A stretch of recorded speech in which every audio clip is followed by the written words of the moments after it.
So there's this one quest in Breath of the Wild that involves Link buying a house in a Tenno village, and it's got me thinking how far Link has come in terms of characterization and, I don't know, being normal. I mean, look at Ocarina of Time. This is the first game in the series to actually give Link a character, but he's still a lazy Kokiri child with non-existent social skills who lives inside a tree stump. Fast forward 28 years and now he's an industrious working man who bought his own house and has even worse social skills than before. So this bears the question, which Link is the most normal or functionable member of society? Well, let's find out. I'm going to be doing this by a point system where we rank Link on 3 categories, each of which I'll score him from a scale of 1 to 10. Our tiers are fully functionable member of society, getting there, has issues, local weirdo, and you would low-key think he's a serial killer. Alright, enough blabbering, let's do it.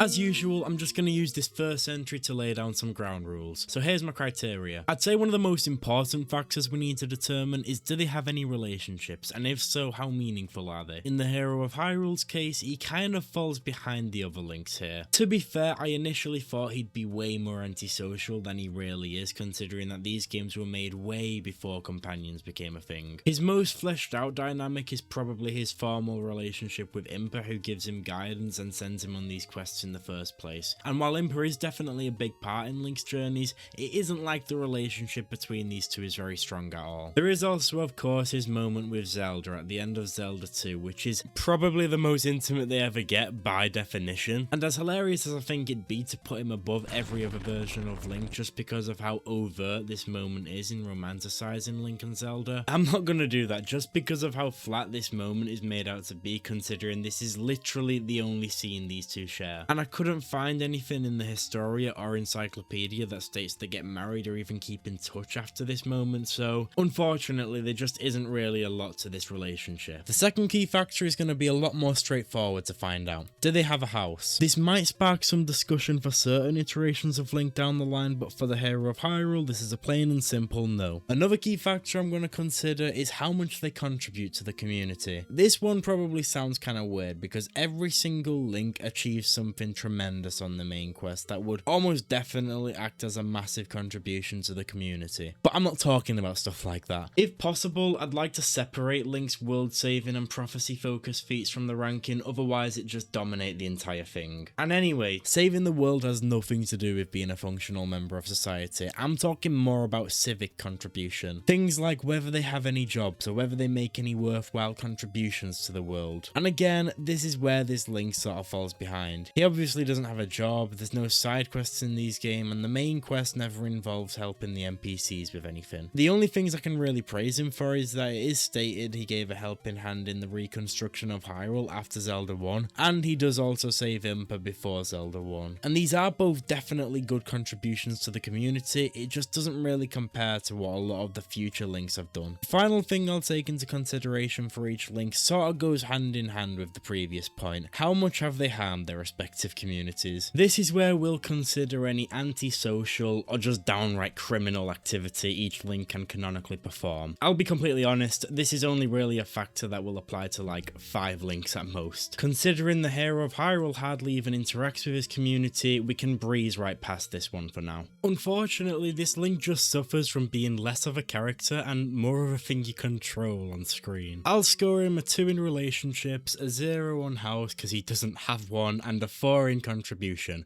This lands him comfortably in bottom tier, and I can't say this is very surprising. This guy is automatically massively disadvantaged on lists that compare him to his future, much more developed counterparts just because of how bare bones he is. Now we move on to the Hero of Legend, who, fun fact, is the most recurring Link in the entire series, appearing in A Link to the Past, the Oracle games, and Link's Awakening. Now this Link does start off pretty strong. We're given a clear familial bond between Link and his uncle as soon as the game starts. They're shown to be living together before the events of the game and shown to be closely linked through their shared role of the descendants of the Knights of Hyrule. I would also say that he had a good bond with Zelda, considering they share 2 games together, which is quite rare in this franchise, but she does literally forget who he is in the Oracle games despite having saved all of Hyrule, so that's devastating obviously. Other than that, Link does have a few one-off connections with the likes of Marin and both the Oracles, however these are both very short-lived, being exclusive to their respective games. games. As I've already stated, this Link lived with his uncle at the beginning of A Link to the Past, and just because of the fact that this is one of the only Links who we know for a fact returned to Hyrule, I'm gonna safely assume that he would have started living here again upon his return. Now let's see how much he contributes to the community. Well, he is stated to be a Knight of Hyrule during a time that definitely needed knights, so he is working in a useful position. And he does also save people from the Dark World, however this is borderline heading into prophecy-based feats territory. So because of that, I've decided to only count people who are optional to help, i.e. Flute Boy and the Dwarven Blacksmith. The silver lining being that people like the Seven Maidens are just steps he has to take towards fighting Ganon and saving the world. Whereas when he helps people like the Dwarven Blacksmith and Flute Boy, because they're so loosely connected to the end goal of saving Zelda, if at all, I think it's a better indication that Link is helping them because he's a good person, rather than because he's destined to. And if that still seems like a bit of a stretch, then honestly I don't blame you, but there's still a variety of people you can help without use of the Dark World, such as the Sick Boy, the Cuckoo Lady, and the Old Man. And that's just A Link to the Past. We could go through people he helps in the sequels, but I think that'd be pointless. Let's just leave it at he helps a lot of people. I also feel I should at least mention his morally questionable acts, like giving people literal bags of shit in the Oracle of Ages, but his good acts still heavily outweigh the bad. So this Link is definitely an improvement from the Hero of Hyrule, but given how old this game is, he still suffers a similar issue, which is the lack of characterization. I'll give this Link a 4 out of 10 in relationships, a 7 out of 10 in house, just because I think the prospect of owning and managing your own house is more functionable as opposed to living with someone who probably does that for you, and a 6 out of 10 in contribution. This lands him comfortably with 16 points. Him being a descendant of the Knights of Hyrule kind of carries him there, but he still significantly falls behind due to there not being that many quests or moments where you have a massive input on people's lives. Moving on now to objectively the most goated Link, we've got the Hero of Time. This is definitely a turning point for the video. In my opinion, Ocarina of Time is the game where Link actually becomes a character, which is no doubt because of three-dimensionality. Yes, to hopefully absolutely no one's surprise, a fully modeled character is far more capable of showing expression than pixels on a screen. Anyway, starting off, we've got relationships. So it's worth noting that this Link is kind of freaky, and that's in relativity to the rest of the Links in the franchise, mind you. Most Links grew up in fairly civilized settings and were at the very least surrounded by humans during their childhood,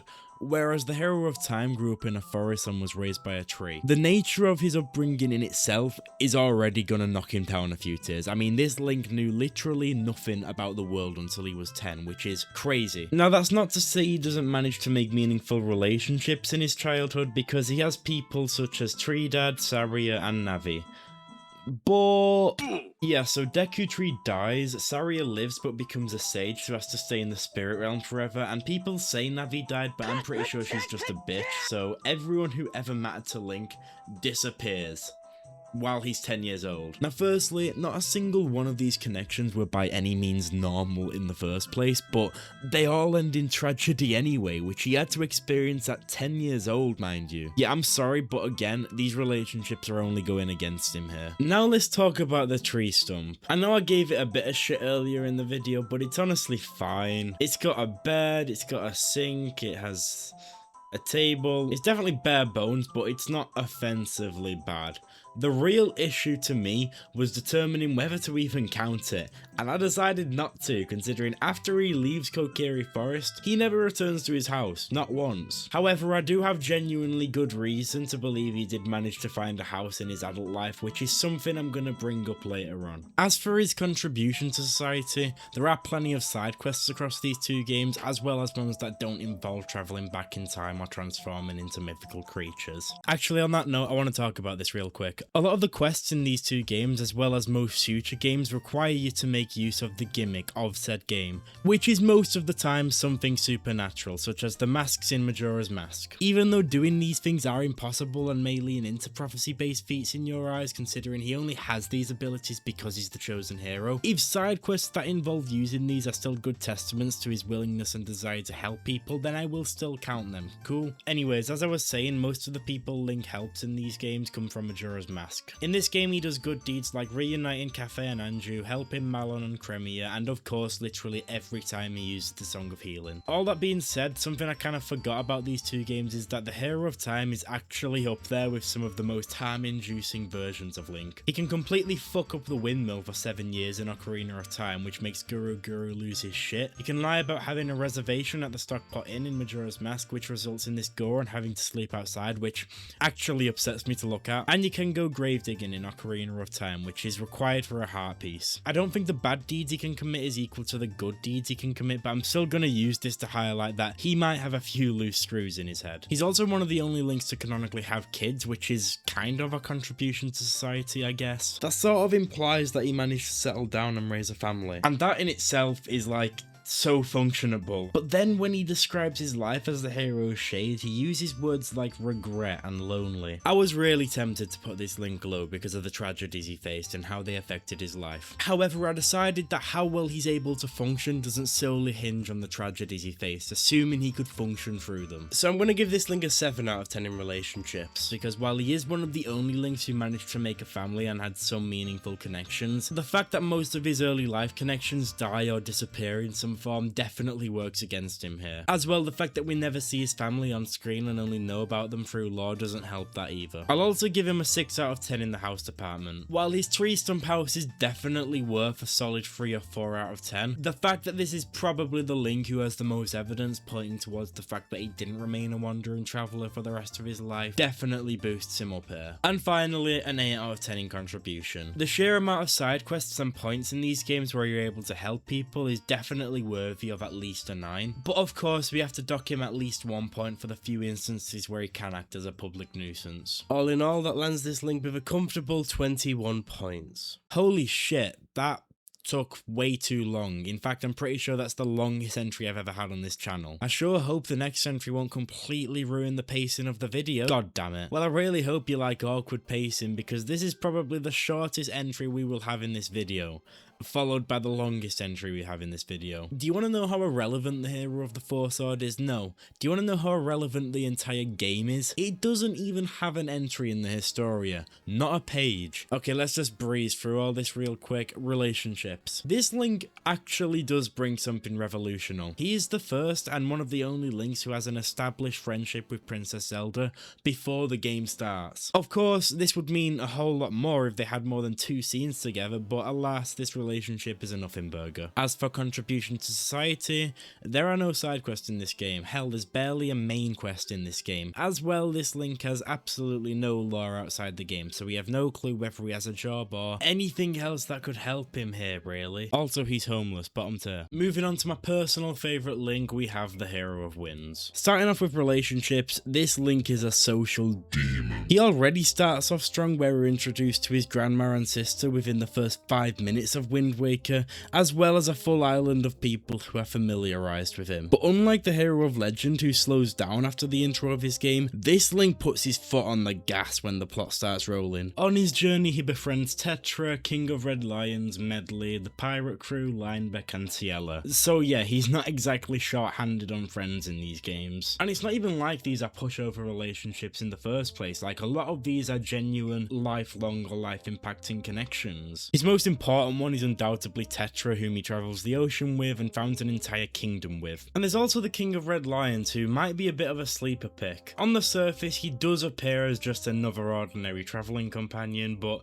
in my opinion, this is one of Link's best mentor figures in the entire series. That whole final segment of Wind Waker where he apologises for the world his generation left behind, as well as the scene where he wishes for a bright future for Link and Tetra, definitely solidifies him as one of my favourite travel companions in the entire series. So yeah, I think it's pretty obvious this Link had his social life in order. Where his social life peaks, however, his living situation plummets. This Link's living situation is all over the place. He starts off living in a little shack on Outset Island with his sister and grandma. And alright, I don't doubt grandma loves Link and Daryl, but with all due respect, someone needs to call social services, because what the fuck is this house? Now, bearing in mind this is the worst fucking house I've ever seen, I would normally feel inclined to dock him a few points in this section. However, he does leave the island at the end of the game anyway, which is when he starts living on the pirate boat for an indefinite amount of time. Now, in case you didn't know, pirate ships are notorious for terrible living conditions. However, part of the things that made them so bad was that you were usually on them for months at a time. Given we don't know how long Link was on this pirate ship, we'll give him the benefit of the doubt here, considering this was only a temporary home for him during his search for New Hyrule. When he finally finds New Hyrule, it would be safe to assume that he would find himself a home as one of the founders,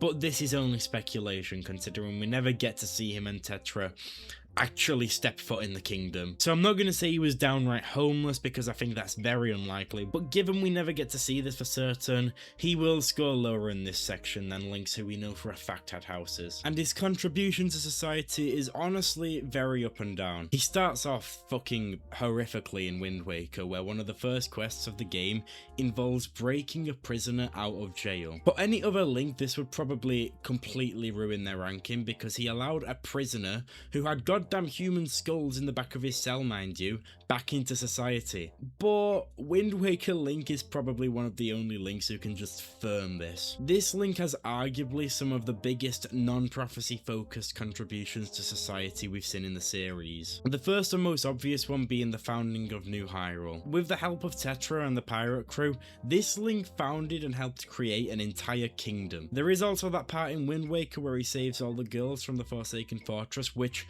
I am actually going to count, considering that A, this was something he attempted to do way before even knowing Ganondorf existed and knowing anything about his prophecy, and B, because he does this with the help of a big group of people, which makes this instance of Link saving people much more plausible for a human boy. All in all, I'll give this Link a 9 out of 10 for relationships, considering the pirate crew and Tetra were likely his lifelong allies, as well him being the first Link who was brought up with other people around him definitely boosts him up as well. However, because his house in Outset Island was so bad and wasn't even his own, as well as us knowing close to nothing about his time on the pirate ship, the best I can do for him here is a 5 out of 10. He turns it back round with contribution though with a 7 out of 10. This is mainly because while the founding of New Hyrule and him saving the girls from the Forsaken Fortress were impressive, they almost certainly wouldn't have been possible without heavy assistance from Tetra and the pirate crew. As well, I haven't forgotten about that little whoopsie daisy with Tingle. This puts him at 21, which places him just behind the Hero of Time. Now we have the Hero of Light from Four Swords Adventures. This Link is like the Hero of the Four Sword in the way that he already has an established relationship with Zelda,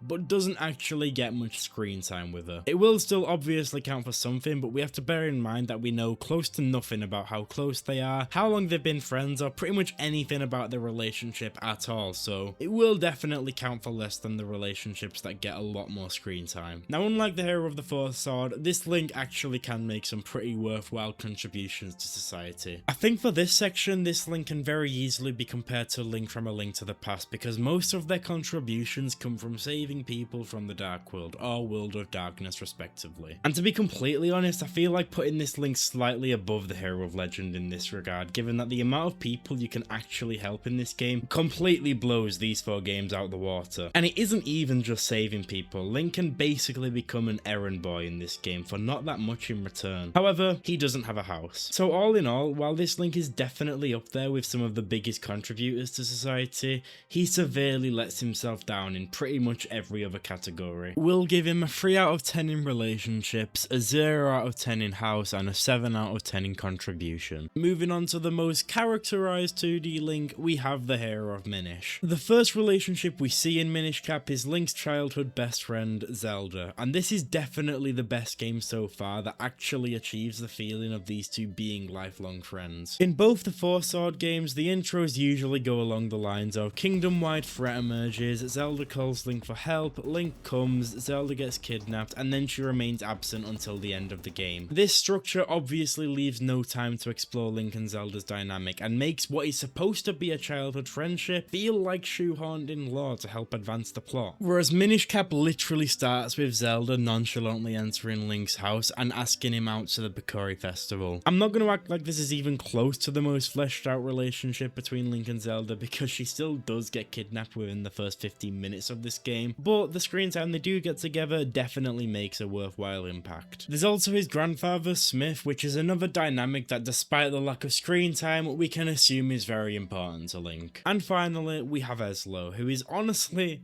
a very bare bones travel companion. He wasn't bad, but as far as all of Link's other travel companions go, he's definitely one of the weaker ones. Regarding Link's house, this is honestly one of the best houses in the entire series, definitely the best 2D house. I mean, this is the first house to have multiple rooms on the list, for goodness sake. And finally, his contribution. As I've already stated, he works as a blacksmith with his grandfather making weapons for the royal family. So despite his young age, he is definitely contributing to society with this. There are also quite a few small deeds he does throughout the game that may not account for much individually, but would definitely add up over time. Some of these include Link saving Eslo at the beginning of the game, Link helping the cafe in Hyrule Castletown, the numerous Kinstone fusions, the Cuckoo Roundup side quest, the library quest, and a few others. So while he doesn't have any singular monumental feats, he does have quite a lot of moderate contributions that would definitely add up over time. I'll give this Link a 6 out of 10 in relationships, a 7 out of 10 in house because again, like the Hero of Legend, not his house, and a 7 out of 10 in contribution. This lands him just barely into the he's getting there tier. Okay, so now I have to be careful because we're ranking potentially the most beloved and one of the most iconic Links in the entire series,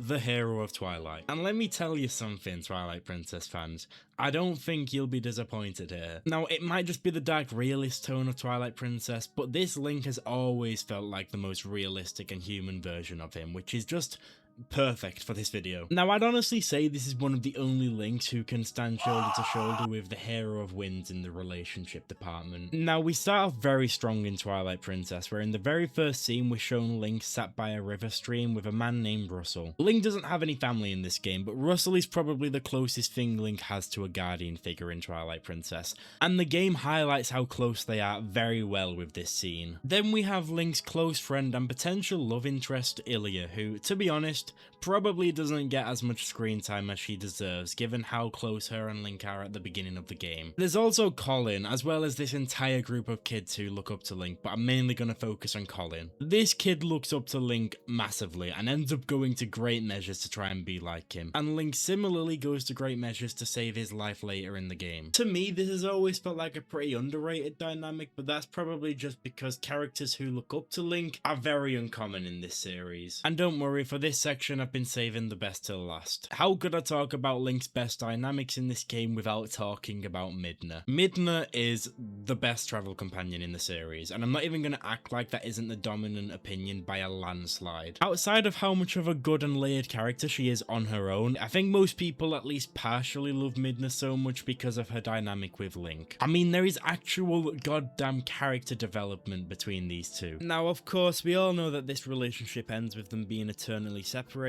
after she breaks the Mirror of Twilight, which admittedly isn't ideal for our ranking, but the relationship being as developed as it is definitely makes up for that. As well, I think that each Link's capability in making meaningful bonds is what matters the most here anyway. Okay, I'm afraid if I talk any more about Midna, it'll turn into a character analysis, which I honestly wouldn't mind, but you know what? I was wrong about this Link standing shoulder to shoulder with the Hero of Winds. He fucking sandbags him, because I just spent a bit over a minute talking about Link and Midna's dynamic, and that was enough to almost completely forget the point of the video. That's how enticing they are to talk about. Okay, anyway, it's time to look at his house now, and he doesn't let down here either. Yeah, I know, it doesn't have a bed, but this guy on Tumblr said he probably uses a futon, so fuck you. I jest, obviously, I would never go off such presumptuous evidence, but despite the lack of bed this house has, it's still fine to be honest, so it's not like we're gonna massively hold this against him. And finally, his contribution. While he is capable of doing some pretty shitty things like stealing the only sword and shield Ordon Village has, he does still have quite a lot going for him in this department. Within the first 5 minutes of the game, it's revealed he has a job as a ranch hand and is apparently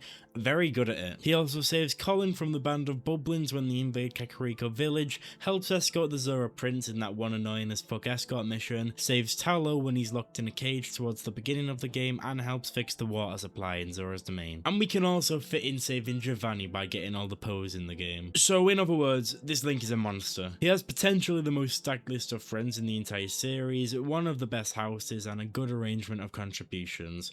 pretty easy top tier. Next up, we have potentially the most incredible title for a Link I've ever heard, the Hero of Trains. The first thing I want to talk about is probably the first thing anyone ever talks about with this game, which is of course Zelda. This is one of the things Spirit Tracks is infamous for. Dare I say, it's probably the biggest unique selling point of the game. This is the first and only Zelda game where Zelda herself fills the boots of the traveling companion, which is crazy by the way, both because it took so long and that it's only happened once. I have no clue why this was a one-time thing, it worked so well. Nintendo, please! As far as how close Link and Zelda are in this game, you might think he's about to rocket up to the top here, but despite that this is definitely the Link and Zelda relationship that easily gets the most screen time, I think they get surpassed by two other variants of the Hylian duo, because while they excel in on-screen time together, they fall behind in off-screen lore. That being said, these two are extremely close friends from pretty much the moment they meet, so even though we don't know it as a fact, it's kind of hard to believe that they didn't remain lifelong friends considering how much they went through together as opposed to most other variants. There's also Nico and Alfonso, who I won't spend too much time discussing considering they're the typical mentor slash guardian type characters that we've seen countless times already. And with the knowledge that he has a guardian, we can also just quickly cross off that he has a house too. Contribution. This Link is a train engineer, which is actually worth scoring some serious points when regarding the context of this game. Hyrule in this game seems to be in the middle of a stage of rapid advancement where they seem to have become quite reliant and familiarized with train services, and Link is directly hired by the royal family to advance the kingdom's infrastructure even further. A job this big could advocate for some serious developments across Hyrule, like enabling trade or public transport. So he could be making some serious contributions with this one job. And this isn't something just anybody could do, mind you. Engineering is a very high level qualification. To me, that makes this feel like a much more monumental contribution, especially in relativity to the other Links in this video, like sheep herding, Hero of Twilight for example. As well, you can provide multiple transportation services for the NPCs in this game, ranging from public transport to being a delivery man. Overall, I believe this Link is best fitted for an 8 out of 10 in relationships, a 7 out of 10 in house, and an 8 out of 10 in contribution,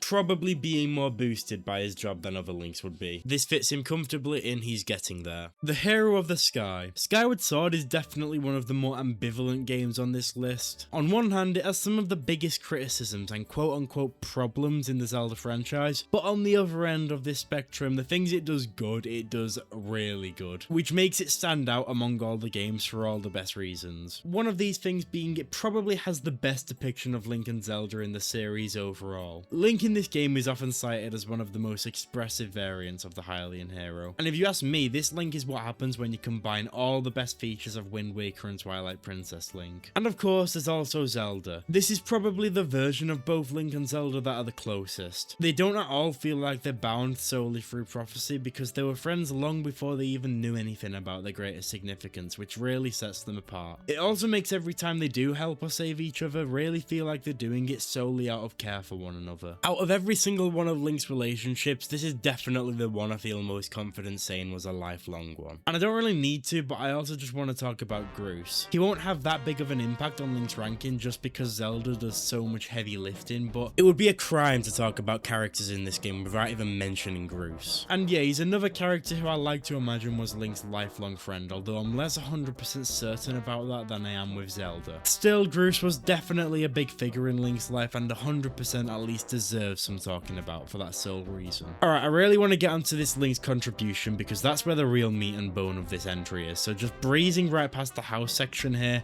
yes, he has somewhere to live. It's not a house like most of the previous ones, but a student dorm at the night academy he goes to school at, and it's perfectly serviceable. In fact, this is the first house so far to have a toilet, so do with that what you will. Alright, so contribution. The entire premise of this video was going to be something a bit different initially, but it was all seeded from this Link right here, particularly how much of a menace to society he is. This is easily the most chaotic Link in the series, so let's just go through some of the bullshit he can pull in this game. Firstly, he can purposefully break this guy's chandelier for a heart piece and additionally never pay him back. He can play with the item check girl's heart by leading her on and then subsequently rejecting her at the end of the quest. You can take on a quest where you're given the task of delivering a random kid's love letter to his crush, and then proceed to give it to a mysterious hand coming out of a toilet, which not only completely fucks this kid's love confession up, but also leads to this floating shit-covered hand harassing and tormenting him for seeming full eternity. There's also this entire quest with Fledge, which has heavy implications of making Fledge become reliant on performance enhancing drugs, which,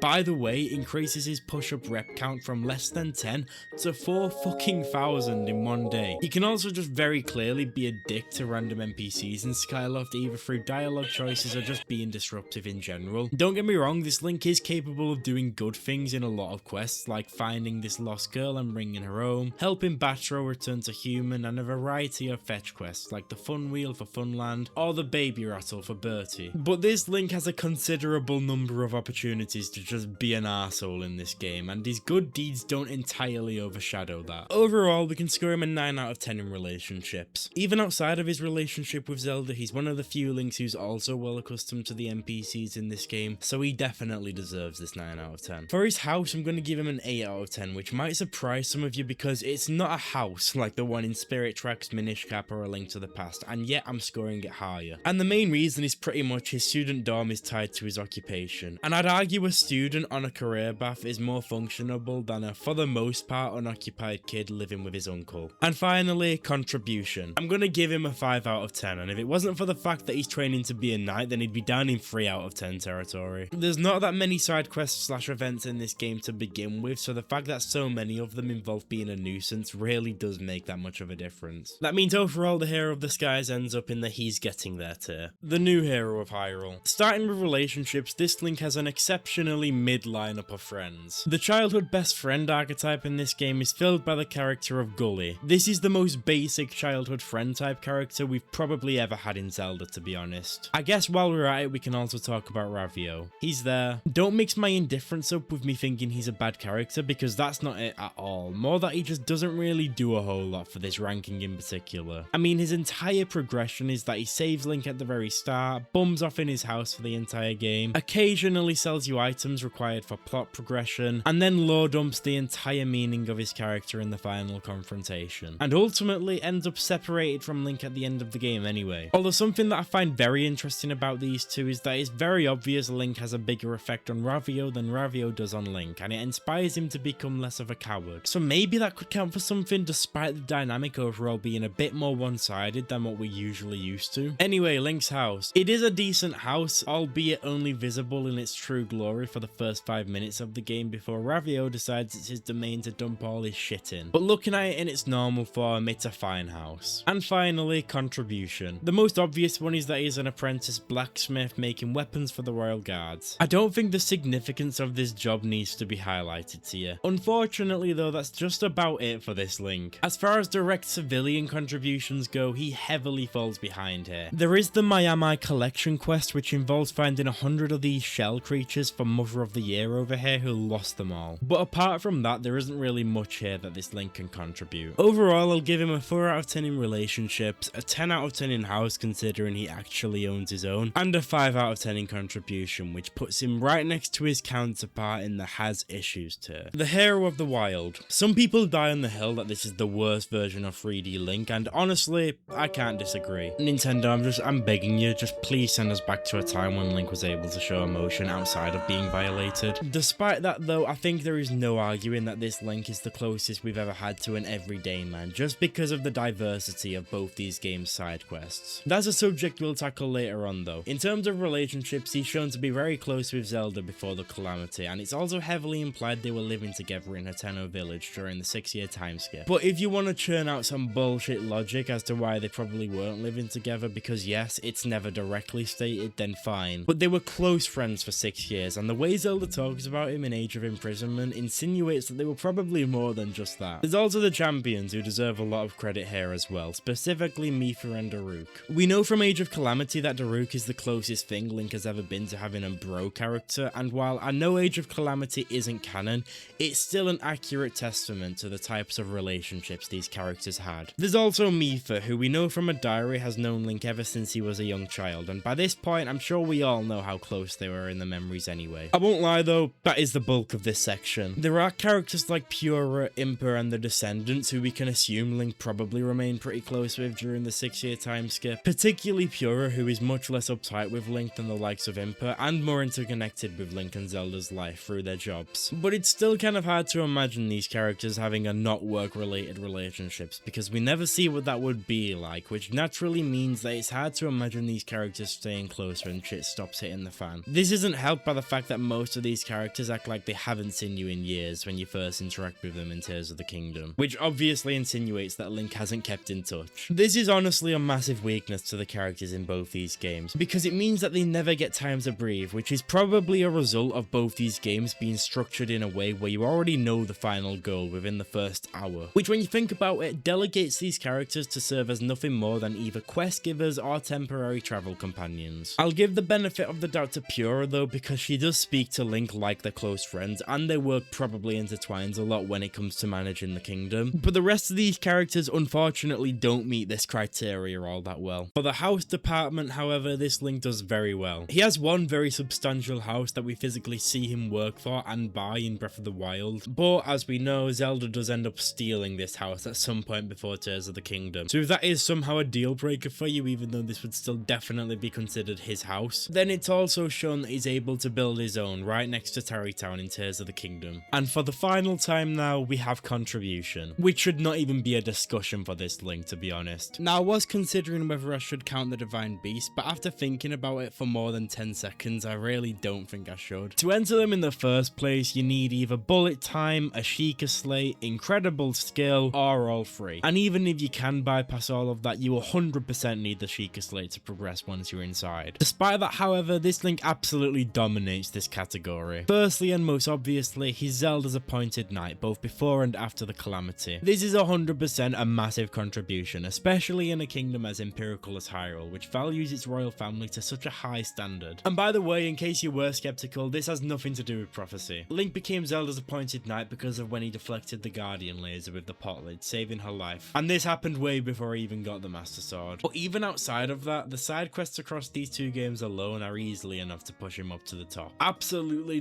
dominating the list with a jaw-dropping 275 side quests across both games. Some of the side quests you can do involve almost single-handedly restoring a ruined village, almost single-handedly building up an entire village from scratch, helping resolve a political dispute over a town election, and so on. All in all, I'm going to score this Link an 8 out of 10 in relationships, a 10 out of 10 for house for obvious reasons, and 10 out of 10 for contribution for, again, obvious reasons, scoring this Link a 28 out of 30. So we have a joint tie between the Hero of the Wild and the Hero of Twilight. However, if you want one definitive answer, then unlike the last video, that's actually a pretty easy decision. If we sack off the point system for a second here, then I think Twilight Princess Link deserves the win every day of the week. Unfortunately, I think videos like this are in a way rigged in favour for the Hero of the Wild because he's able to abuse Breath of the Wild and Tears of the Kingdom's vast ocean of content. But considering the Hero of Twilight has a much more casual job, much more realistic and fleshed out relationships, and the fact that he can actually show emotion, I think all act in his favour when contemplating who the most human feeling character is. And of course, I don't think it needs to be stated, but last place belongs to Echoes of Wisdom Link. Anyway, thank you so much for watching this video, and until next time, peace.